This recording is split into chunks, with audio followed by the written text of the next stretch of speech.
Hi there. Thanks so much for joining me with Balancing Act Day 4. So, we've been wrapping up the nitrogen cycle a little bit, and we're going to do some work with our experimental design today. So, let me just find my cursor. There it is. All right. So, in class today, I had students immediately sit down. There might be new seats for you. Um, so you might have to ask if you were absent where your new seat is. But I asked everyone to start class by working on the experimental design diagram entrance ticket that's in Schoology. So to get there, you would look at your class period for science, click on current lab balancing act, and today is day 4. So it was either January 29 or January 30. And in here, we had an entrance ticket on experimental design. So you have two options, or rather, two chances to try that and fix it if you make any mistakes. All right, so the next thing we are doing in class is finding my slides again.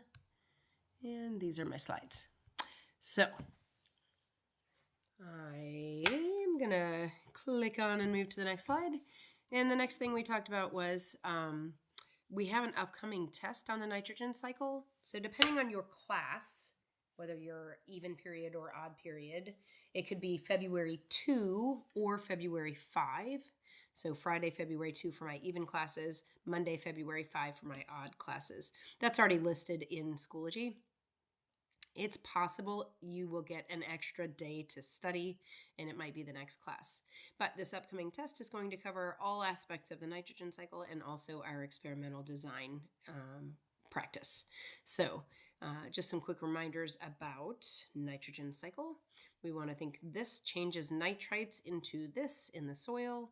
So that would be bacteria changes nitrites into nitrates in the soil, excuse me. So remember, I is icky. We don't like nitrites, but once the bacteria change them into nitrates, they are now A-OK, and that's the form that we want. Plants are able to absorb nitrates. That's why we like those nitrates. And that process, anytime the plants are absorbing and using the nitrogen in the form of nitrates, or if humans are eating plants and therefore absorbing them as well, it's called assimilation. Assimilation. Finally, nitrates in the soil or blank can be turned back into nitrogen gas through a process called blank. Let's fill in our blanks. Nitrates that are found in the soil or the water can be turned back into nitrogen gas through denitrification. All right, so just a reminder about our nitrogen cycle. And this is just a nitrogen diagram, and I'm asking, what is the name of the process that turns nitrites into nitrates? We turn nitrites into nitrates with nitrification. That's the name of that process. Just some quick reminders because we're just starting our second semester now.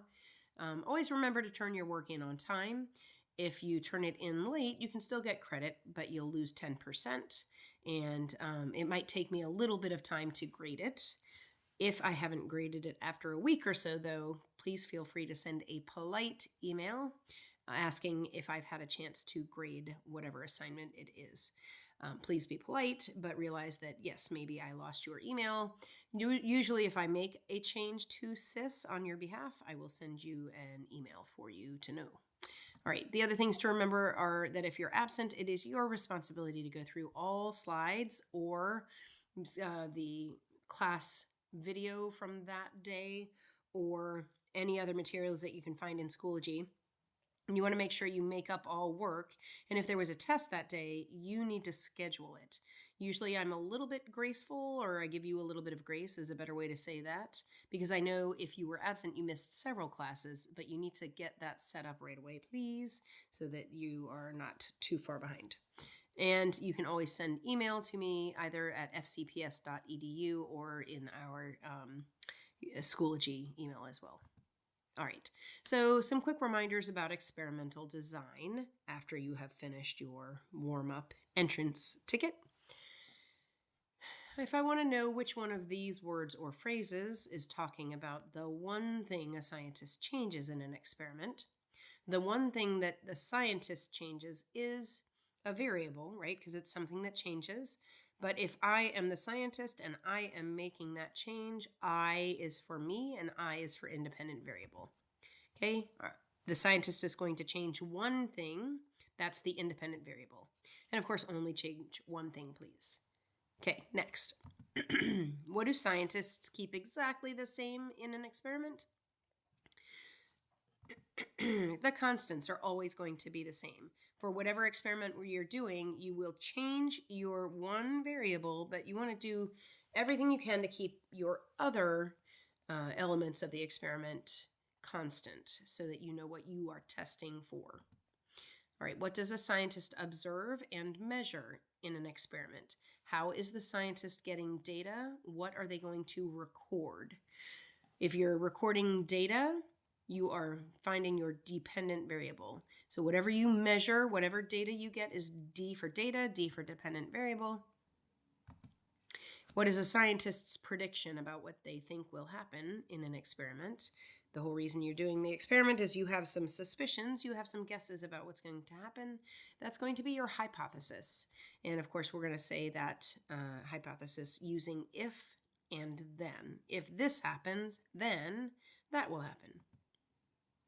So we're going to jump right into an example. Casey wants to see if temperature affects how fast food decomposes. She fills 3 bags of the same size with the same type and amount of food scraps. She puts 1 bag in the freezer, 1 bag in the refrigerator, and 1 bag on the counter, which is at room temperature. Every week she observes the bag for changes, and she measures the height of the compost. So compost is just that decomposed material. It looks a little bit like soil. She's measuring the height. How high up the bag is that compost? All right, so we're going to think about what a good experimental design is, and we're going to think about our terms that we know. And we're going to try to imagine what we would fill in for this blank, currently blank, experimental design diagram. In that example, Casey was thinking about how fast food decomposes, right? She wants to see if temperature affects how fast food decomposes. So, what are the effects of temperature on on food decomposition? Temperature is the thing that we are going to change, right? That's my independent variable. I change the temperature, right? So that's my independent variable. Once I know what that independent variable is, I want to think about what are the levels of that independent variable. Well, she chose temperature. That's what she's going to change. And the way she's changing it is she has 1 baggie at room temperature. That's 1 temperature, right?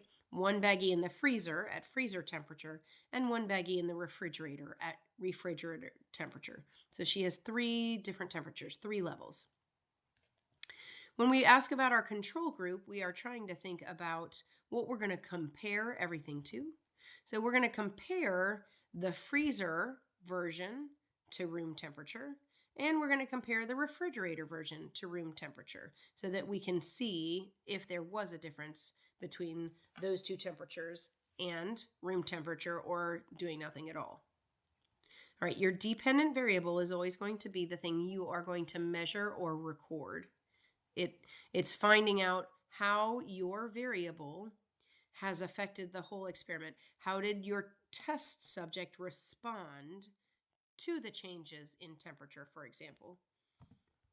Okay, so in this case with Casey, our dependent variable was the height of the compost. How did air temperature change or affect the height of the compost? All right, there are some things that are constant in her example. She kept the same size bag. It said it right in the example. Each bag is also the same construction. It's the same material. So we're not going to use 1 paper bag and 1 insulated bag and 1 other baggie. We're going to keep those baggies the same. Okay, we're going to use the same types of food scraps for each baggie and the same amount of food scraps for each baggie as well. All right. So, I will back up. Trials would be how many times she did this experiment. So if she put 2 baggies at room temperature and 2 baggies at freezer temperature and 2 baggies at refrigerator, that would be 2 trials. Okay, and then next we want to always look at the title. So our title is going to be the effect of the independent variable on the dependent variable. So my independent variable is air temperature. I want to know the effect of air temperature on the height of the compost. Also, my hypothesis, if I had to guess, I might say I'm going to do the independent variable, right? So if the air temperature increases or gets warmer, then the compost will increase. Or I could say it the other direction. If the air temperature decreases, if I put it in the freezer, then the amount of compost will decrease. That's my hypothesis, one way or the other, and I would have to do the experiment to see if I was correct. All right, during class, after we went through that example, I asked students to go into Schoology, click on the experimental design diagram practice, and that was pretty quick. I gave everyone 6 minutes to go over that, so please do that now. Here's where it is in Schoology. You go into your science class. Today is our current lab, day 4. And that was this green Google assignment. So you're going to click in and have Google Slides. Okay, you can pause and come back after you've done that, and we'll check your work.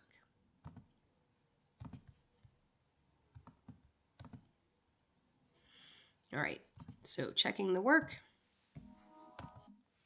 Your example probably has slightly different colors, but you want to double check and make sure that what you ended up with was the title is written as the effect of the independent variable on the dependent variable.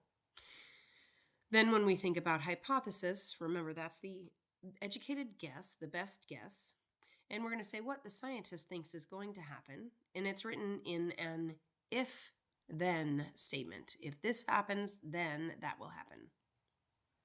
Our independent variable, that's the thing the scientist is going to change. That's the one thing that a scientist changes or manipulates.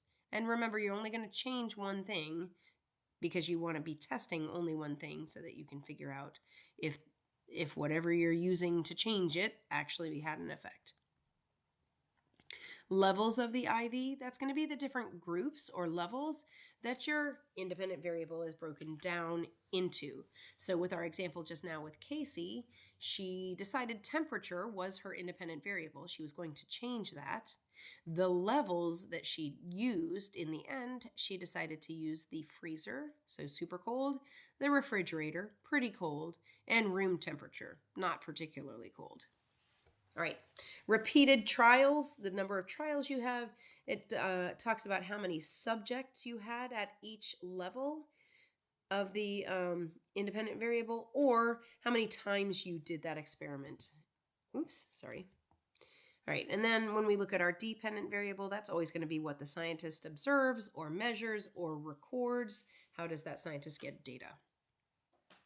And finally, constants are all the things that are kept exactly the same for all levels of the independent variable. All right, look at your second slide now. Check and make sure that you've got correct answers here. Madison wants to see if reading 10 minutes a day improves 7th graders' reading SOL scores. Okay, so what's the independent variable? What am I changing, or what is Madison changing each time? She wants to see if reading 10 minutes a day improves 7th graders' reading SOL scores. So does reading 10 minutes a day affect SOL scores? Our independent variable is the amount of time reading. What are we going to measure or observe? Well, we're going to be looking at those SOL scores, right? So we're going to check on the reading SOL scores and use those numbers. If I want to think about 2 or 3 things that I might keep constant here, these are all 7th graders doing the reading. I'm not trying to have a 7th grader and a 2nd grader both read, right? The 7th graders are all going to take the same test, the same SOL. They're all going to read for, half of them are probably going to read for 10 minutes a day, and half of them probably aren't. Or I might have different numbers of minutes that they are each reading. Other things that we might keep the same are, when are those students reading? Are they reading in the morning when they are wide awake and ready to go? We want to keep that consistent so that I don't have people reading just as they're trying to get into bed at the end of the day. Or if I do, maybe I want them all to be reading at the end of the day. In any case, we're definitely only using 7th graders. We do have the same SOL test and the same testing conditions each time. All right, then this is the last part of your slide. Carlos wants to see which brand of battery can power his toy for the most time in hours. So he's going to test these 4 different batteries: Energizer, Duracell, Panasonic, and Amazon. So if I think about this, what is the independent variable? What is Carlos changing? He wants to see which brand of battery can power his toy. So brand is what he's changing, right? He's going to change the brand of battery. What are the levels of that independent variable? Well, the levels, these are the different options that you have if you're using one of these batteries. You can be an Energizer or Duracell or Panasonic or Amazon Basics. So those are my 4 types. Those are my levels of the independent variable. Then next it asks me to find the dependent variable, and I know dependent variable, that D is for data. How am I going to get data? What am I going to measure? So I look back up here. Carlos wants to see which brand of battery can power his toy for the most time. So I'm going to be measuring how long that toy is active and able to move. So that's going to be the hours that the battery can power the toy. All right. If I wanted to think about a control group here, I might think about the control group is no battery at all. So, of course, the toy can't do much of anything if there's no battery.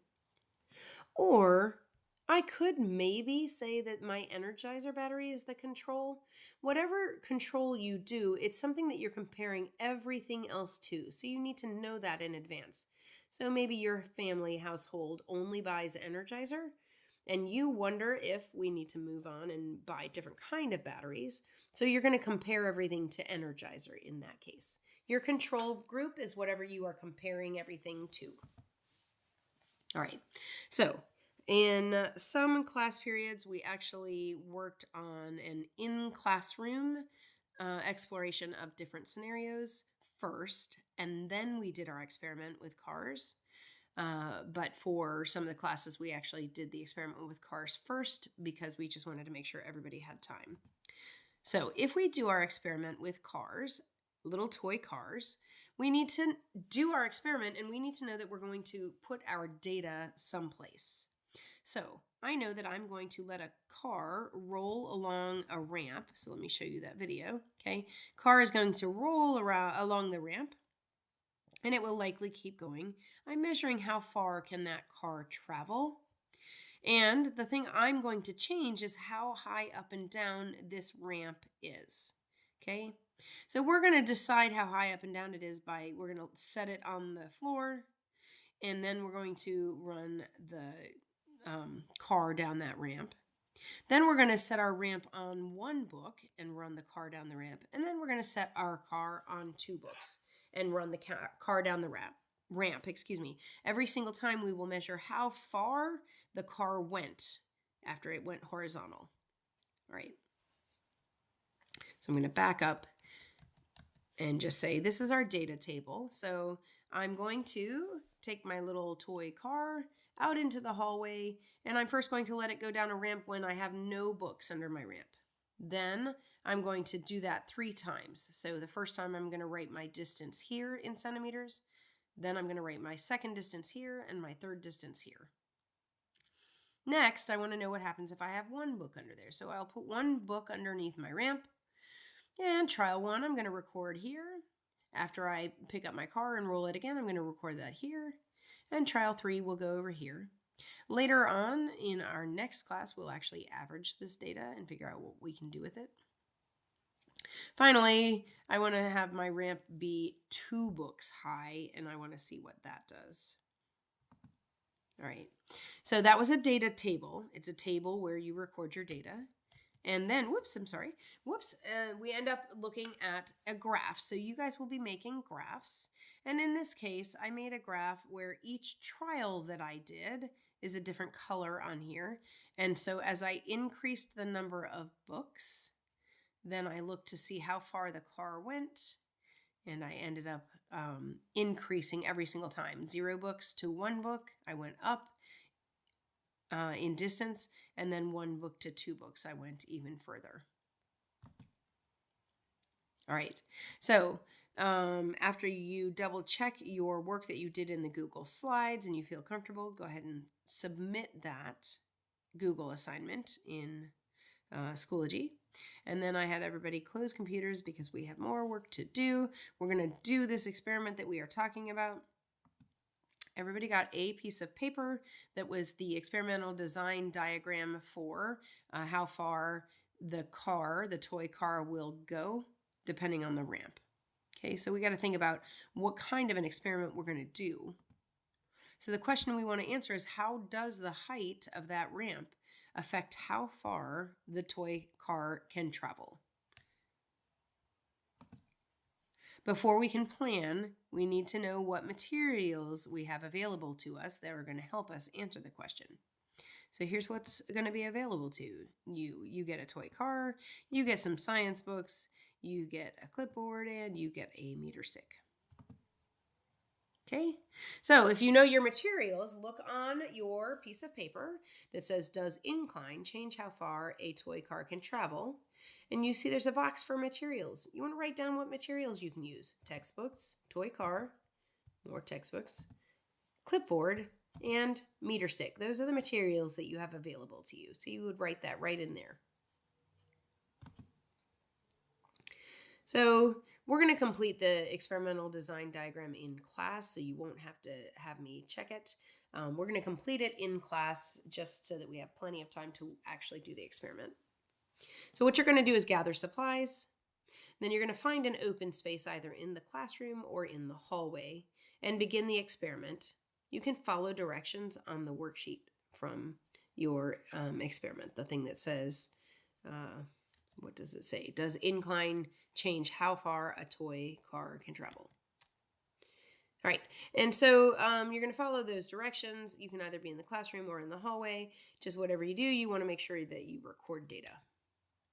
All right, your page looks a little bit like this, and you've already filled in materials. Here's an example of what you are doing. You have a stack of books, and you set an incline on that stack. So we're going to give you a clipboard. That's going to be the ramp. Okay, right now we're going to fill out this whole design diagram, and you want to do that with me so that you can make sure you've got it filled out properly. My independent variable here is going to be ramp height. I am changing how high up that road is. Okay, so if I set it on 1 book, it's lower. It's not as tall as 2 books, and it's still not as tall as 3 books. All right, so if I know ramp height is what I'm talking about, what are my levels? Well, I can have no books, right? Or in my case, I can have 1 book or I can have 2 books. I'm just going to record the data from each of those books. My control group, I want to know how far these cars are traveling, but I have to compare it to something. So I'm going to compare it to the 1 car that started out with no books raising the ramp. My dependent variable is the thing I am observing or measuring. I'm measuring the distance. Once that car gets down, I'm measuring the distance that it can travel. And I'll measure in centimeters because we're going to do our measurements in metric, as most scientists do. The constants in this experiment, each book that we're using is the same thickness. So if I tell you I used 3 books, and you know that I used the science books that we have in the classrooms, you can replicate this. You can do the same exact experiment, and you know how high I went because you can get 3 books and see how high that is. Okay. All right, our title would be something like the effect of blank on blank. Well, we're going to say the effect of ramp height on the distance that the car travels.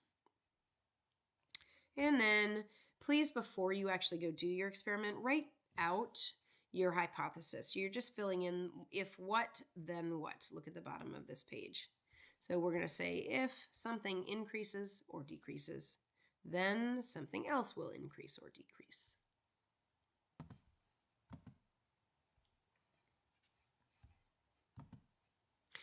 So this is what it looks like when we start with 0 books. We've just got a clipboard and we kind of have it face down.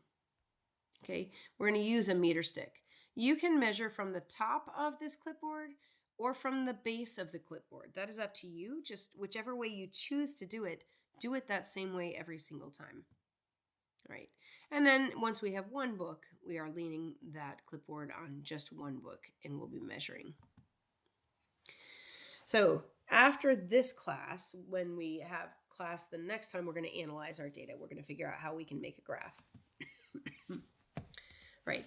So after that, we had students go around and do this experiment out in the hallways.